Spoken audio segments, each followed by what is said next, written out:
ಹೇಳ್ರಪ್ಪ ಹೇಳ್ರು. Let us come to the most serious question.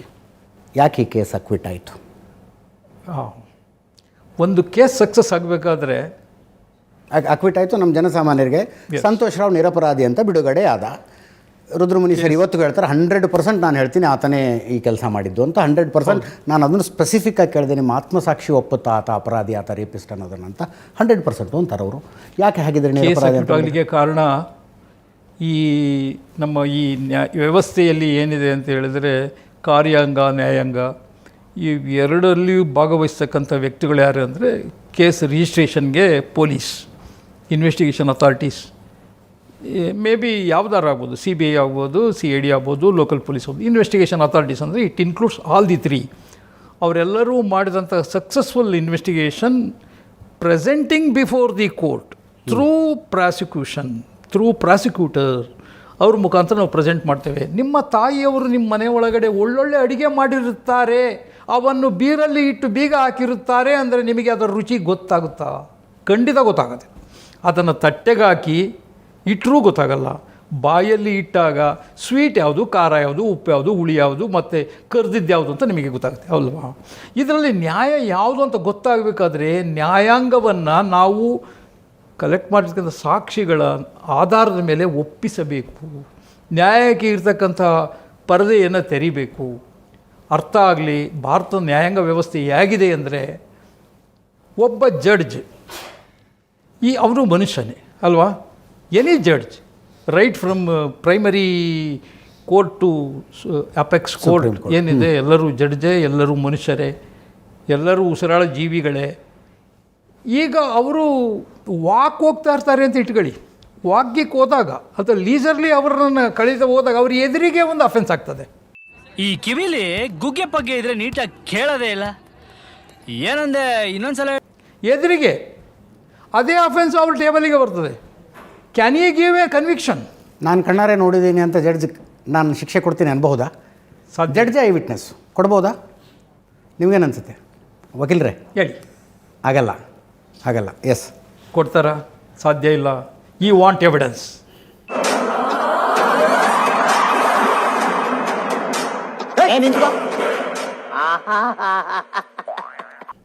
Just like what I want evidence from the God, he also wanted evidence from the police and the investigation authority. That evidence through prosecution. ಎಂಥ ವಿಡಂಬನೆ ಅಲ್ಲ sir ಇದು? ವಿಡಂಬನೆ. ನ್ಯಾಯಾಧೀಶರ ಕಣ್ಣ ಮುಂದೆನೇ ಒಂದು ಅಪರಾಧ ನಡೆದಿದ್ದು, ಅಪರಾಧನ ಅವ್ರು ಕಣ್ಣಾರೆ ನೋಡಿದ್ರು ಆಗಲ್ಲ. ಅವರು ಈ ಕ್ಯಾನಾಟ್ ಗಿವ್ ಜಡ್ಮೆಂಟ್. ಈಗ ಈ ಕೇಸಲ್ಲಿ ಈಗ ಬೋನ್ಸ್ ಕೇಸ್ ಇದರ ಇದು ಆಕ್ಚುಲಿ ಚೆನ್ನಾಗಿರೋದು 164 ಯಾರ ಹತ್ರ ಮಾಡಿಸಿದ್ರೆ ಗೊತ್ತಿದೆಯಾ? Belthangady court, Belthangady JMFC magistrate ಹತ್ರ ಮಾಡಿಸಿದ್ರೆ 164. ಹೌದು. ಅರ್ಥ ಆಗಲಿ, ಜ್ಞಾಪಡಿ, as my advocates friend accompanied, trial judge should not conduct any 164 proceedings. ಅರ್ಥ ಆಯ್ತಲ್ಲ? ಅದರಲ್ಲಿ CRPCಲಿ ಹೇಳಿರೋದು 164ಅಲ್ಲಿ any JMFC, any JM officer of the country, ಯಾವ ಸ್ಟೇಟಲ್ಲಿ ಯಾವ JMFC ತಗಾರು ಮಾಡಿಸಿ, that holds the same evidentiary value, trial judge ಈ ಕೆನಾಟ್ ಡೂ. ನಿಮ್ಮ ಅಮ್ಮನ ಪಿಂಡ ಯಾವ ಬೋಳಿ ಮಗನಿಗೆ ಅರ್ಥವಾಗುತ್ತದು? ನಾನೇ ಮಾಡಿದ 164 ರೀ, ನಾನು ಕೊಟ್ಬಿಡ್ತೀನಿ ರೀ ಕನ್ವಿಕ್ಷನ್ನು ಅಥವಾ ನಾನು ಕನ್ವಿನ್ಸ್ ಮಾಡ್ತೀನಿ ರೀ ಕೋರ್ಟಿಗೆ, ನಮ್ಮ ಹೈಯರ್ ಆಫೀಸರ್ಗೆ, ಅಲ್ಲಿ final trial by session judge ಆಗುತ್ತೆ ಅಂತ ಇಟ್ಕೊಳ್ಳೋಣ. ಒಂದು ವೇಳೆ ಇವ್ರ ಜಡ್ಜಲ್ಲಿ ಇವರು ಕೋರ್ಟಲ್ಲಿ ಟ್ರಯಲ್ ಆಗೋಂಥದ್ದಾದ್ರಂತೂ ಸ್ಟ್ರಿಕ್ಟ್ಲಿ ಪ್ರಾಹಿಬಿಟೆಡ್ ಅಲ್ವಾ? ಅವರೇ 164 ಮಾಡಿ ಅವರೇ ಕನ್ವಿಕ್ಷನ್ ಕೊಡಲಿಕ್ಕೆ ಬರ್ತದ? ಸರ್ ನೇರವಾಗಿ ಇದೇ ವಿಷಯಕ್ಕೆ ಬಂದ್ಬೋಣ. ಯಾಕೆ ಈ ಕೇಸ್ ಅಕ್ವಿಟ್ ಆಯಿತು? ಇಲ್ಲಿ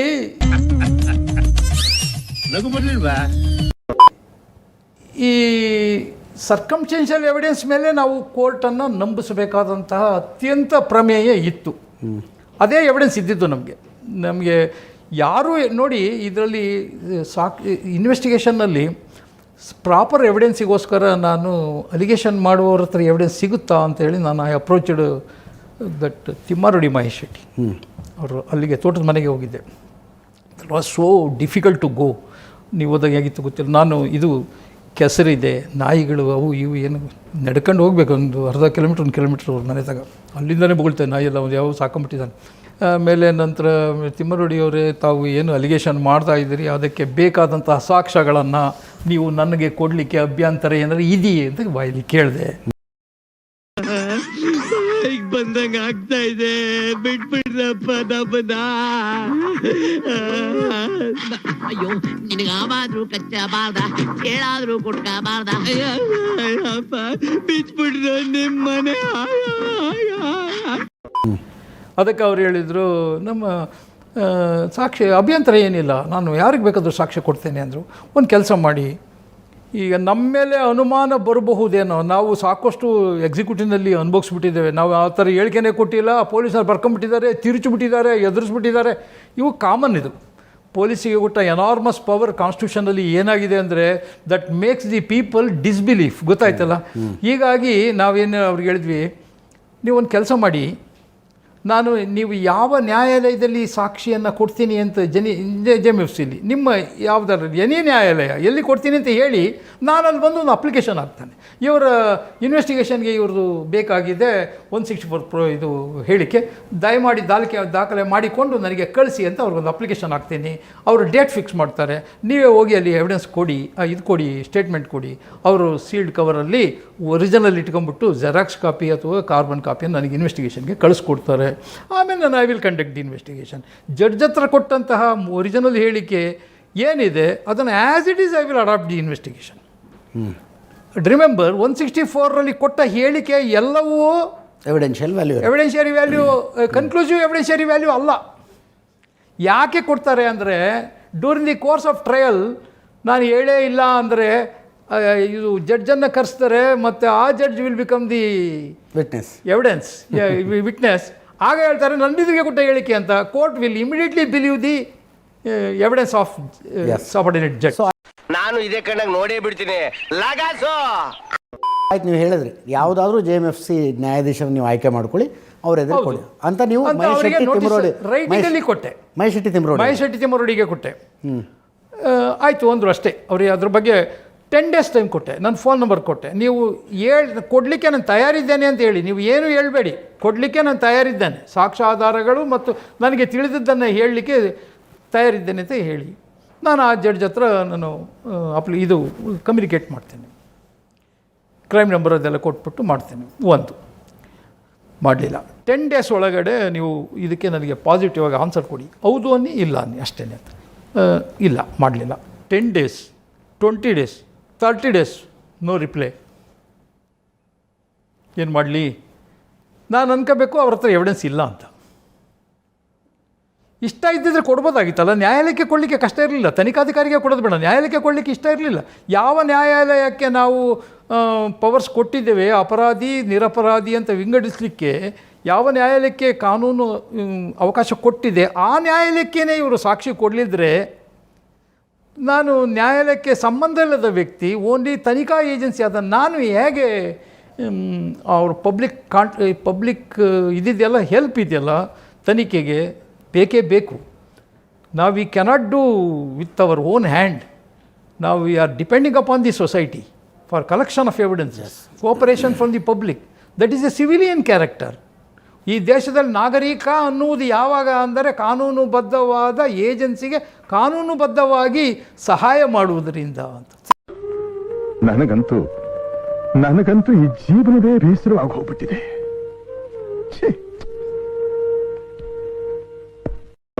ಈ ರೀತಿಯಾದಂಥ ನೋಟಿಸನ್ನು ಸೌಜನ್ಯ ಫ್ಯಾಮಿಲಿಯವರಿಗೂ ಕೊಟ್ರಾ ನೀವು? ಯಾರಿಗೆ? ಸೌಜನ್ಯ ಫ್ಯಾಮಿಲಿಯವರಿಗೆ. ಫ್ಯಾಮಿಲಿಯವರಿಗೆ ಎವಿಡೆನ್ಸ್ ಕೇಳಿದೆ, ಪರ್ಟಿಕ್ಯುಲರ್ಲಿ ಅವ್ರು 3 ಜನದ ಮೇಲೆ ಕೊಟ್ಟಿದ್ರಲ್ಲ, ಆಗ ಕೇಳಿದೆ, ಕೊಡಲಿಲ್ಲ. ಅವರು ಅರ್ಜಿ ಕೊಟ್ಟಿರೋದ್ರಿಂದ ನನಗೆ ಅವರು ಆಗ ಸಾಕ್ಷಿಯನ್ನು ಕೊಟ್ಟಿದ್ರೆ ನಾನು ಆಗ ಎನ್ಕ್ವೈರಿ ಮಾಡ್ತಿದ್ದೆ. ಕೊಟ್ಟಿಲ್ಲ ಅವರು, ಇವರು 3 ಜನ ಮೇಲೆ ಕೊಟ್ಟಿಲ್ಲ. ಆಮೇಲೆ ನೋಡಿ, ಒಂದು ಗಾದೆ ಇದೆ, ರವಿ ಕಾಣದ್ದನ್ನು ಕವಿ ಕಂಡ, ಕವಿ ಕಾಣದ್ದನ್ನು ಪತ್ರಕರ್ತರು ಕಂಡರು ಅಂತ ಅಂದ್ಕೊಂಡಿದ್ದೆ ನಾನು. ಮೇ ಬಿ ನಂದೇನೇ ಇರ್ಬೋದೇನೋ, ಅದೆಲ್ಲ ಇದು ಊಹೆ ಅಥವಾ ಒಂದು ಭಾವನೆ. ಹಾಗಾಗಿ ಆ ಕೇಸಲ್ಲಿ ಯಾರು ಹೇಳಿದರು, ಆ ಪತ್ರಿಕೆಯಲ್ಲಿ ಬಂದಿತ್ತು, ಮತ್ತು ಇವನು ಇದನ್ನೆಲ್ಲ ಸಂತೋಷ್ ರಾವ್ ಎಸ್ ಅಟೆಂಪ್ಟೆಡ್, ಅದಕ್ಕಿಂತ ಮುಂಚೆ ಈ ಥರ ಅಟೆಂಪ್ಟ್ ಮಾಡಿದ್ದಾನೆ ಕೆಲವು ಹೆಂಗಸರ ಮೇಲೆ ಅಂತ ಹೇಳಿ. ನಾನು ಐ ವೆಂಟ್ ಟು ಮಣಿಪಾಲ್. ಅಲ್ಲಿ ಉದಯವಾಣಿ ಪತ್ರಿಕೆಯಲ್ಲಿ ಬಂದಿತ್ತು ಅಂದರು. ಅಲ್ಲಿ ಪತ್ರಿಕೆಗಳು ಎಲ್ಲವನ್ನೂ ಅವರು ಇದು ಮಾಡಿ ರೆಫರ್ ಮಾಡಿ ಕೇಳಿಸಿದ್ವಿ. ಆ ಡೇಟಲ್ಲಿ ಕನ್ಫೈನ್ಡ್ ಡೇಟಲ್ಲಿ ಯಾವುದೂ ಎಲ್ಲೂ ಬಂದಿಲ್ಲ. ಅವೆಲ್ಲವನ್ನೂ ಕಲೆಕ್ಟ್ ಮಾಡ್ಕೊಂಡು ಬಂದೆ ಕೊನೆಗೆ ಲಾಸ್ಟಿಗೆ. ಈಗ ಇಲ್ಲಿ ಏನಾಯಿತು ಅಂದರೆ ಏನೂ ಇಲ್ಲ. After digging A hill I find even not the dead body of A rat. ಅಷ್ಟೇ, ಏನೂ ಇಲ್ಲ ಸರ್. ಮಧ್ಯದಲ್ಲಿ ಬಿಟ್ಟು ಮಧ್ಯದಲ್ಲಿ ಆಫ್ ದಿ ಕೇಸ್ಗೆ ಬಂದ್ಬಿಡ್ತೀನಿ. ನಾವು ಏನು ಎವಿಡೆನ್ಸ್ ಕಲೆಕ್ಟ್ ಮಾಡಿದ್ವಿ, it is A purely A case of circumstantial evidence. ಗೊತ್ತಾಯ್ತಲ್ಲ, ಸಾಂದರ್ಭಿಕ ಸಾಕ್ಷ್ಯಗಳ ಮೇಲೆ ನಿಂತಹ ಈ ಕೇಸ್ ಇದು. ಈ ನನ್ನ ಇನ್ವೆಸ್ಟಿಗೇಷನ್ನೇ ಉತ್ಕೃಷ್ಟ ಅಂತ ನಾನು ಖಂಡಿತ ಯಾವಾಗಲೂ ಹೇಳೋದಿಲ್ಲ. ಬೇರೆ ಯಾರಾದರೂ ತೋರಿಸಿದ್ರು ಕೂಡ ಅದನ್ನು ನಾನು ಒಪ್ತೇನೆ. ಈಗ ಏಜೆನ್ಸಿ ಇದೆಯಲ್ಲ, ಲೋಕಲ್ ಪೊಲೀಸ್ ಇನ್ವೆಸ್ಟಿಗೇಷನ್ ಏನು ಮಾಡಿದ್ರು, ಒಂದು ವೇಳೆ ಅವರು ಪೂರ್ವಗ್ರಹ ಪೀಡಿತರಾಗಿ ಲಂಚದ ಅಕ್ರಮ ಲಾಭಕ್ಕಾಗಿ ಒಂದು ವೇಳೆ ಏನಾದರೂ ಡಿವಿಯೇಟ್ ಮಾಡಿದ್ದರೆ, ಇನ್ವೆಸ್ಟಿಗೇಷನ್ ಡಿವಿಯೇಟ್ ಮಾಡಿದ್ದರೆ, CID is authoritative to fix them as an accused person. CIDಗೆ ಯಾವ ಸಾಧಕವೂ ಇಲ್ಲ ಲೋಕಲ್ ಪೊಲೀಸ್ ಜೊತೆಗೆ. ಅವರನ್ನು ಅಪರಾಧಿ ಮಾಡಿ ಹಾಕ್ತಾರೆ. ಇವನ್ನೆಲ್ಲರಿಗೂ ಬ್ರದರ್ ಬ್ರದರ್ ಬ್ರದರ್ ಅಂತ ಕೊಯ್ಯೋದು, ಬ್ರದರ್ ಬ್ರದರ್ ಅಂತ ಕೊಯ್ಯೋದು. ಒಂದು ವೇಳೆ ನಾನೂ ಸಹ ಏನಾದರೂ ಕಲ್ಮಶಗೊಂಡು ಅಕ್ರಮ ಲಾಭಕ್ಕಾಗಿ ಅವ್ರ ಜೊತೆ ಲೋಕಲ್ ಪೊಲೀಸ್ ಜೊತೆಗೆ ಸೇರಿಕೊಂಡು ಅಥವಾ ಅವರಿಗೆ ಗೊತ್ತಿಲ್ಲದೆ ಹೆಚ್ಚಿನ ಪ್ರಮಾಣದಲ್ಲಿ ಆ ಥರ ಏನಾದರೂ ಆರೋಪಗಳನ್ನು ಮಾಡಿದ್ದರೆ, ಸಾಕ್ಷ್ಯಾಧಾರಗಳನ್ನು ನಾಶ ಮಾಡಿ ಬಯಲಿಗೆ ತಂದಿದ್ದರೆ, ಬಯಲಿಗೆ ತಂದಿಲ್ಲದಿದ್ದರೆ, ನನ್ನ ಮೇಲ್ಗಡೆ ಇತ್ತಂಥ ಇನ್ನೊಂದು ಏಜೆನ್ಸಿ ಇದೆಯಲ್ಲ, ಯಾವುದು CBI. CBI is a non national level investigation team. ಅರ್ಥ ಆಯ್ತಲ್ಲ, ಅಲ್ಲಿ ನಾನು ಒಂದು ವೇಳೆ ಅಪರಾಧ ಮಾಡಿದರೆ ನಾನು ಸಹ ಅಪರಾಧಿಯೇ. ಇದೊಂದು ಬದುಕಿ, ಇದೊಂದು ಜನ್ಮವೇ, ಎಂತಹ ದುರ್ವಿಧಿ, ಇದೆಂತಹ ದುರ್ವಿಧಿ. ಆರೋಪಿ ಅಲ್ಲ, ಅಪರಾಧಿಯೇ. ಆಯ್ತಲ್ಲ, ಇದನ್ನು ನಾನು ನಿಮ್ಮೆದುರಿಗೆ ಅಷ್ಟೇ ಅಲ್ಲದೆ ನನ್ನ ರಿಟೈರ್ಮೆಂಟ್ ಆಗುತ್ತೆ. ರಿಟೈರ್ಮೆಂಟ್ ಆದಾಗ Sujan case is a last part of my service. ನನ್ನ ಸೆಟ್ಲ್ಡ್ ಅಟ್ ಚಿತ್ರದುರ್ಗ. ಅವರು CBI ಪೀಪಲ್ ವಿಲ್ ಕಲೆಕ್ಟ್. ಅವರು ನೆಕ್ಸ್ಟ್ ಫರ್ದರ್ ಇನ್ವೆಸ್ಟಿಗೇಷನ್ ಅವ್ರು ರೆಫರ್ ಆಯ್ತಲ್ಲ, ರಾಜು ಅಂತ ಒಬ್ಬ ಆಫೀಸರ್ ಹ್ಯಾಸ್ ವಿಸಿಟೆಡ್ ದಿ ಬಂದರು, ಅಲ್ಲಿಗೆ ಬಂದು ಅಂತ ಅವ್ರು ಫೋನ್ ಮಾಡಿದರು. ನಾನು I am coming mister Rudramuni, I want to interrogate you ಅಂತ ಕೇಳಿದರು. ರಾಜು ಸೌಜನ್ಯ ಕೇಸ್ ನಮಗೆ ರೆಫರ್ ಆಗಿದೆ, ಅವರು ತಮಿಳ್ನಾಡಿಂದ ಬರ್ತಾರೆ. ಅವರು ಬಂದರು. ಆಮೇಲೆ ನಾನು ರಾಜುಗೆ ಹೇಳಿದೆ, don't hesitate to prosecute anybody. ನಾನು if I commit any mistake, you better ನನ್ನೂ ಪ್ರಾಸಿಕ್ಯೂಟ್ ಮಾಡಿ. I am so dare. ನಾನು ತಪ್ಪು ಮಾಡಿಲ್ಲ ಅಂತ ಗೊತ್ತಿರೋದನ್ನು ನಾನು ಹೇಳಿದ್ದೇನೆ. ನಾನು ಇದು ಸರಿ ಮಾಡಿದ್ದೇನೆ. ಎಲ್ಲ ಎವಿಡೆನ್ಸು ನನ್ನ ಕೈ ಮಿತಿ ಮತ್ತು ಪರಿಮಿತಿ ಒಳಗಡೆ ಇರ್ತಕ್ಕಂಥದ್ದನ್ನು ಎಲ್ಲಿಯೂ ಮರೆಮಾದ್ಯ ನ್ಯಾಯಾಲಯಕ್ಕೆ ಇಟ್ಟಿದ್ದೇನೆ. ಈಗ ಒಂದು ವೇಳೆ ನಾನು ತಪ್ಪು ಮಾಡಿದರೆ ಐ ಮೇ ಬಿ ಪ್ರಾಸಿಕ್ಯೂಟೆಡ್. ಒಂದು ವೇಳೆ ಅವ್ರು ತಪ್ಪು ಮಾಡಿದರೆ, ಯಾರು ಲೋಕಲ್ ಪೊಲೀಸ್, ಡೆಫಿನೆಟ್ಲಿ ನಾನು ಬಿಡ್ತಿರಲಿಲ್ಲ, 100% ಬಿಡ್ತಿರಲಿಲ್ಲ. ನಮ್ಮ ಅಧಿಕಾರಿಗಳು ಹೇಳಿದ್ರು ಬಿಡ್ತಿರಲಿಲ್ಲ. CIDಗೆ ಕೊಟ್ಟ ಮೇಲೆ CBIಗೆ ಕೊಡಲಿಕ್ಕೆ government of Karnataka has to opine. ಅದು ಸೆಷನ್ನಲ್ಲಿ ಡಿಸ್ಕಷನ್ ಆಯಿತು, ಎಲ್ಲಿ ಇದರಲ್ಲಿ ವಿಧಾನಸಭೆಯಲ್ಲಿ ಡಿಸ್ಕಷನ್ ಆಗಿ finally unofficially they have obtain from the authorities permission, COD permission. ಆವಾಗ ನಮ್ಮ DG ಕರೆದೇನು ಹೇಳಿದರು, ಮಿಸ್ಟರ್ ರುದ್ರಮುನಿ ಏನಾದರೂ ಇದ್ದರೆ ಈಗಲೇ ಹೇಳು ಅಂದರು. ADG ಯಾಕೆ ಅಂದರೆ ನಾನು ನಿನ್ನ ಜೊತೆಯಲ್ಲಿ ಜೈಲಲ್ಲಿ ಇರಬೇಕಾಗ್ತದೆ ಅಂತ. ಏನಾದ್ರು ಮಿಸ್ಟೇಕ್ ಮಾಡಿದ್ರೆ ಹೋಗ್ಬೇಕಾಗುತ್ತೆ ಹೇಳು ಅಂತ ಹೇಳಿ ಅಂದರು. ನಾನು ಹೇಳಿದೆ, ಆ ಪ್ರಶ್ನೆ ಅನುಮಾನ ಬೇಡ, ತಾವು ಯಾವ ವಿಧಾನದಲ್ಲಿ ಯಾರು ಚೆಕ್ ಮಾಡಿ, ಹೇಗಾದರೂ ಮಾಡಿ ನಿಮ್ಮ ಪವರ್ಗೆ ಸಂಬಂಧಪಟ್ಟಂತೆ. So finally come to a conclusion. ಆ ಜಿಂಗ ಲಕ ಲಕ ಲಕ ಎಲ್ಲ ಏನು ಮಾಡ್ತಿದ್ದೀರಾ? ಬರ್ರ ಬರ್ರ ಬರ್ರ ಬರ್ರ ಬರ್ರ ಬರ್ರ ಸೂಪರ್.